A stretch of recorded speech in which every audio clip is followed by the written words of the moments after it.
Right now in Tenna, Wisconsin, Burger King operator under fire while they're being accused of violating child labor laws. And after a student is killed in a crash on Park Street in Madison, the neighborhood asks for something to be done about reckless driving. And changing Lodi's landscape, how a local architect's new project is changing and that area's future. That's all ahead on News 3 Now at 10. Good evening. Thanks for joining us. I'm Eric Franke. And I'm Sarah Carlson. The operator of more than 100 Burger King franchises in Wisconsin has to pay more than $1 million for violating child labor laws. The case against Cave Enterprise involves more than 600 minors and is the largest child labor enforcement action in modern state history. Maren Rosen reports. Investigators found more than 1,600 child labor violations over 2 years, involving more than 600 children ages 14 and 15. We want, first and foremost, Wisconsin to be a safe place for everyone to live and work and prosper, but we take the laws that are in place very seriously and we will enforce them. Governor Tony Evers is calling this the largest child labor and wage payment case in modern state history. This case is particularly significant given the far-reaching abuses and violations that were involved. Violations include hundreds of cases where minors worked 6 hours or more without a required meal break, and nearly 600 instances of children working without a proper labor permit. We know that youth are a very important part of our workforce, but first and foremost, they're kids, and they also are going to school and they have extracurricular activities.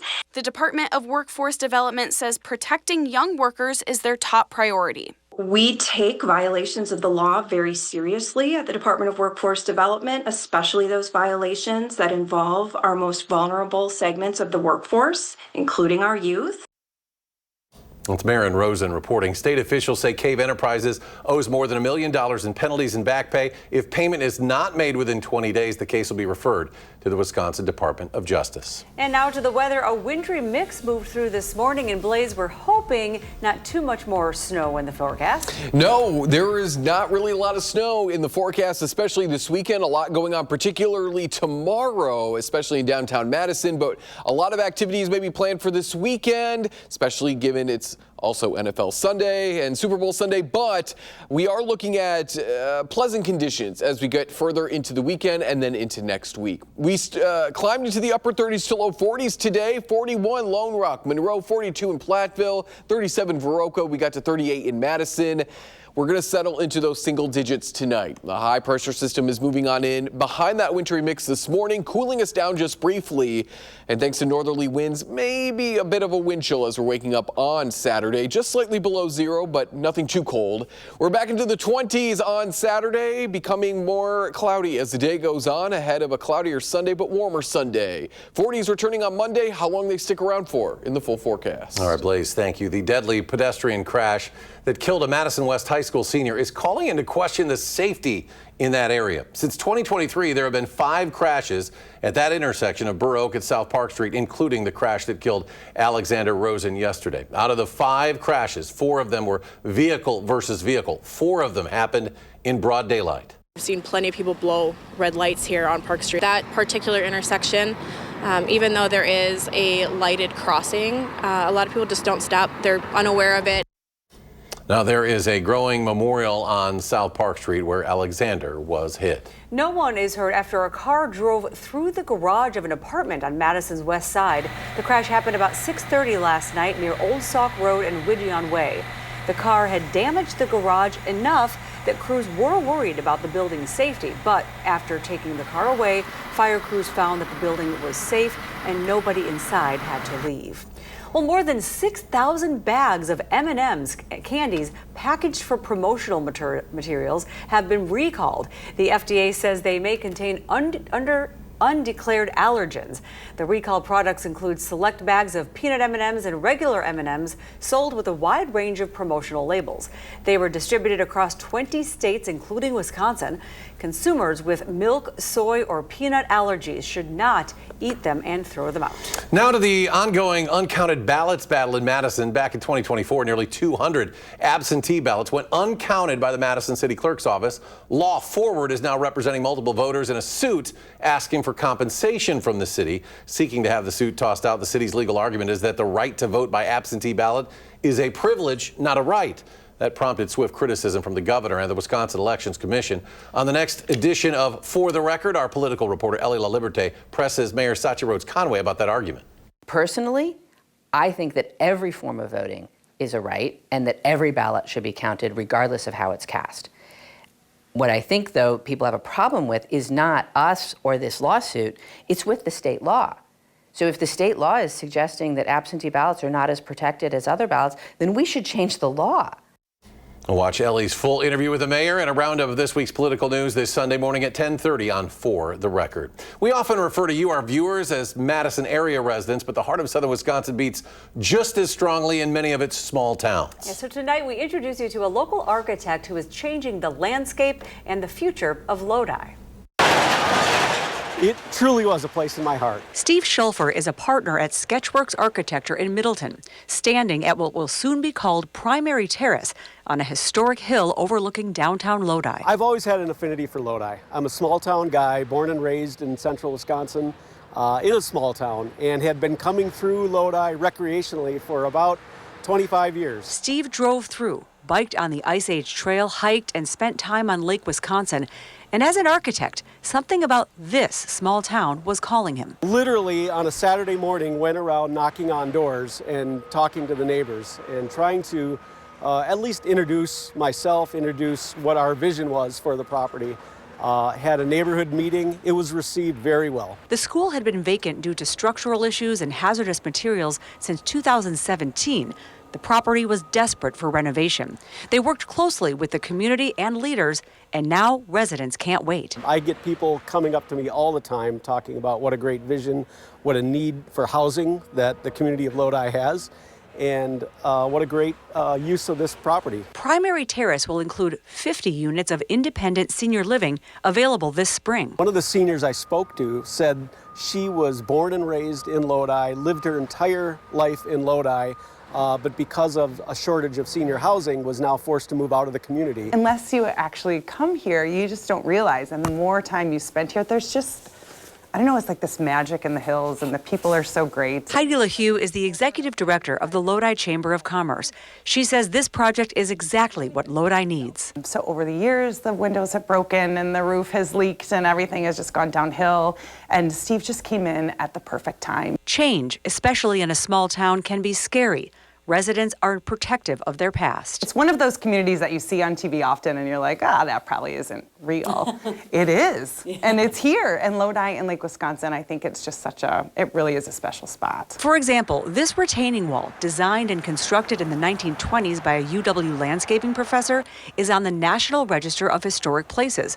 Steve's team will stabilize the wall and rebuild parts that are falling down to showcase the historic property. When you work with people like Steve and his team, it just feels like he's sort of holding your hand through it, and he's making sure the choices that they're making are really going to fit for us here in Lodi. In addition to the senior housing, there will be 13 townhome condominiums, and where the school is being demolished, another building with 49 apartment units. We want to grow as a community. We want to invite young families. I mean, our schools here in Lodi are some of the best in the state. Look at the scores. A lot of housing, which is greatly needed, not only in Lodi, but throughout southern Wisconsin.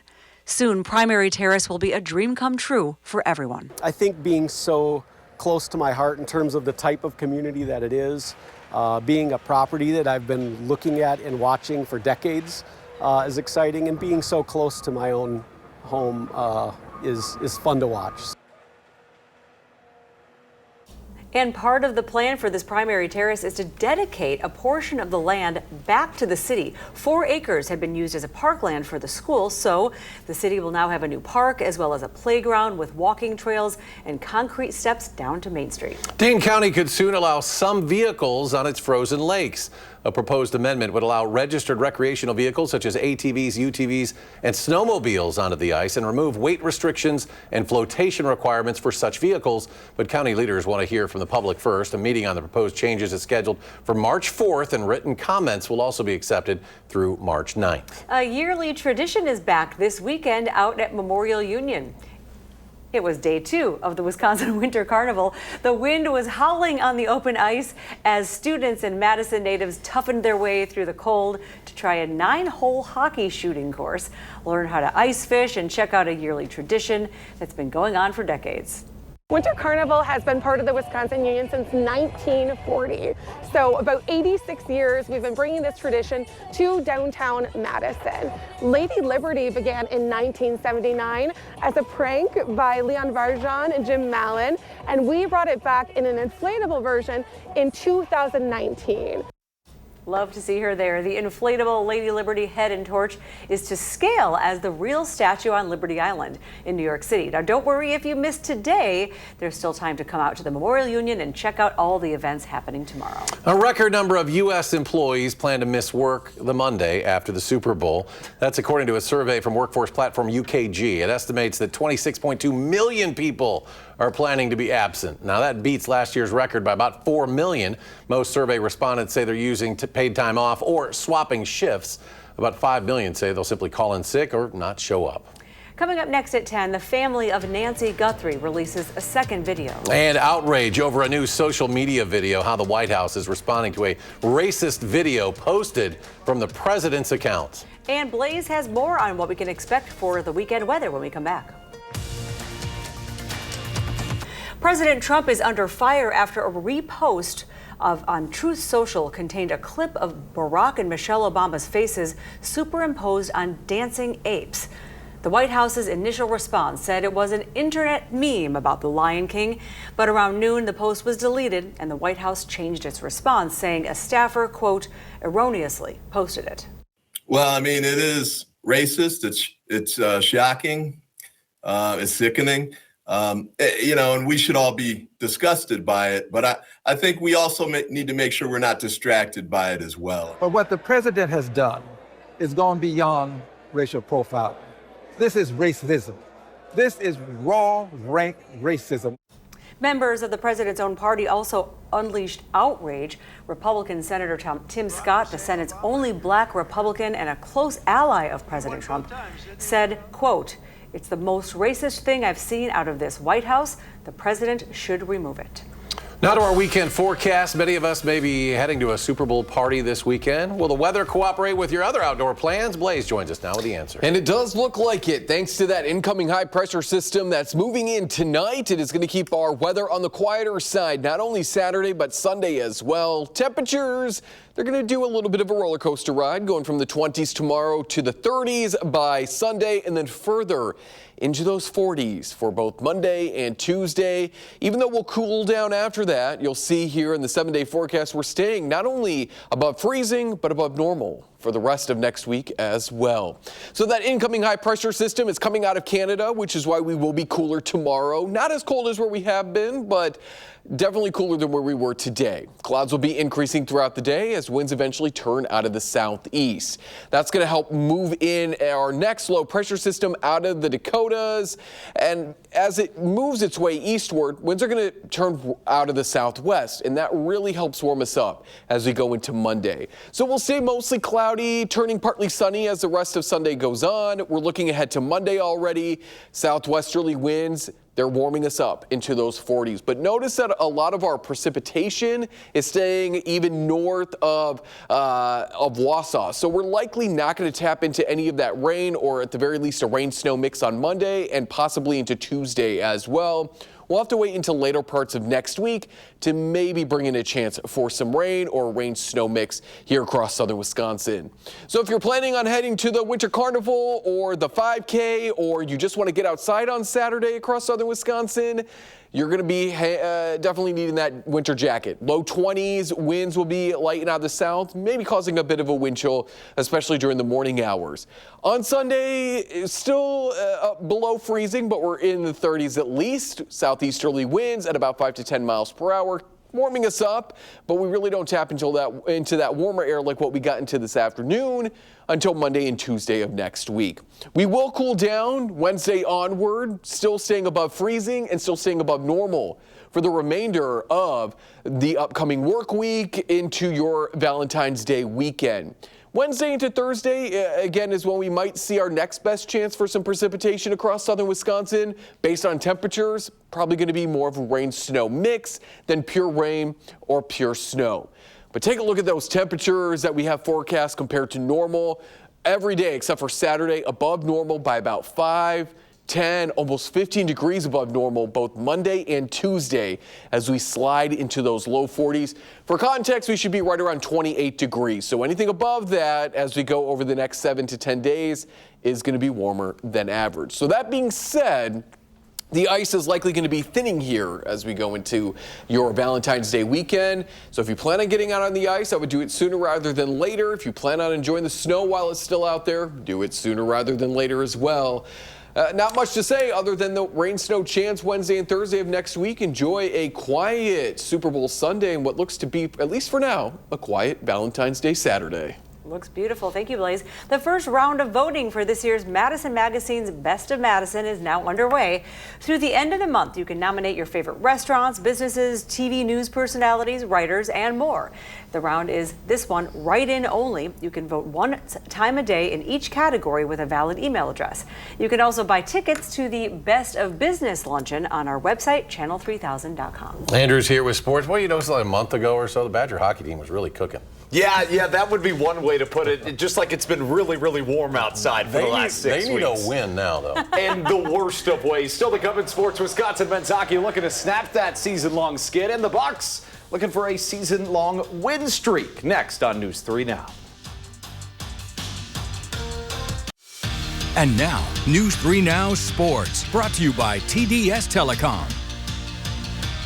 3 weeks ago, Wisconsin men's hockey had lost just 3 of their 20 games played. They were the second-ranked team in the country, but since, well, they've lost 6 games in a row. Hosting Notre Dame tonight, and believe it or not, Bucky's penultimate home series, and the Badgers bounced back. Early in the first, the freshman Luke Osborne lights the lamp, making the Kohl Center go crazy. And the train kept rolling from there, still not halfway through the period. And now it's the seniors' turn. Gavin Morrissey, where Grandma hides the good stuff, up in the top shelf. This one will end up much closer than you'd like, but the Badgers, they get a win, and a win's a win. They snapped their skid, winning it 6-5 in overtime. Let's hoop. The Bucks hosting the Pacers, and it's the mayor, Bobby Portis. Corner pocket 3, you betcha. Get this, the Bucks win it. That's their 3rd straight win, their longest winning streak all season. I don't know if that's a good or a bad thing.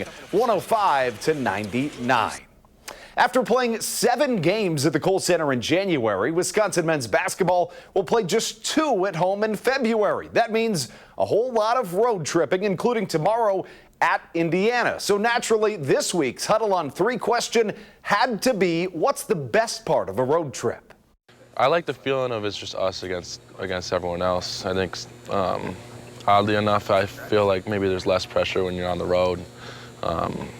You know, when it's a home game, we're very used to being here, and we get here early and we spend a lot of time going over things, and we're in the Kohl Center for a large part of that day. On the road game, it's kind of like an AAU setting where you maybe shoot around in the morning and then go to lunch and then just go to the game an hour and a half and just sort of go into battle right away. And I think there's something to be said about just going into a ruckus environment and finding a way to do it. Wisconsin with the upset.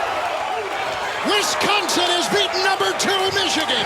I think just, getting some good food. I think we go to a lot of nice restaurants, wherever it may be, and getting some good food, trying new foods, whatever it may be. I think that might be the best part of the road trip so far. Blackwell for the win. Good! John Blackwell for 3. John Blackwell for the win.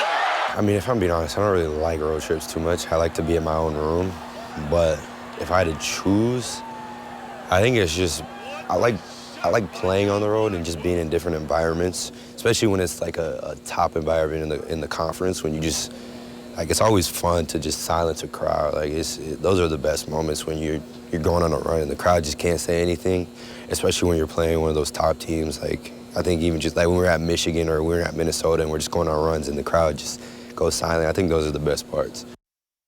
Well, this feels good to say, and it makes it almost feel like it's springtime. Let's head to the Diamond. Wisconsin softball started their season at 8 a.m. this morning in Florida in sweeping fashion. Not only did they get 2 wins under their belt, but both were shutouts. Of course, Verona's Hillary Blomberg led the way, going 4 for 5 on the day with a home run. And the weather has kind of felt like a home run lately. The sun's felt good. If that continues, Blaze has the answer next on News 3 Now. Finally tonight, the original Jurassic Park movie is featured in an upcoming ad to run during the Super Bowl. The commercial is for cable giant Comcast to promote its Xfinity video service. The ad's premise takes viewers back to the first film in the dinosaur movie franchise, which came out in 1993. That could have been Wow, some familiar faces there. Xfinity connectivity helps get the dinosaur park systems back online. And with that, the movie stars get to relax using the service, all for their streaming needs instead.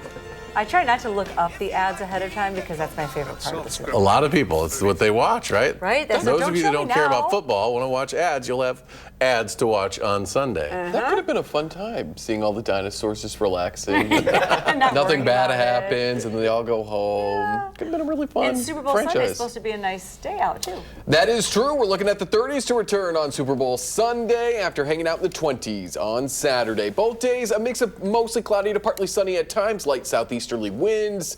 A lot going on Saturday, not only in Madison, but across southern Wisconsin. Take the winter jacket with you. I think you will need it on Sunday as well, but we are back into the 40s by Monday and Tuesday, much like our temperatures today. It is going to feel warm. It is going to feel nice. A lot of melting, though. We will be quiet and a little bit cooler for Valentine's Day weekend. All right, Blaze, thank you. Thanks for watching. Stephen Colbert's next. And thanks for watching tonight. And we'll have a great weekend. We'll see you next week.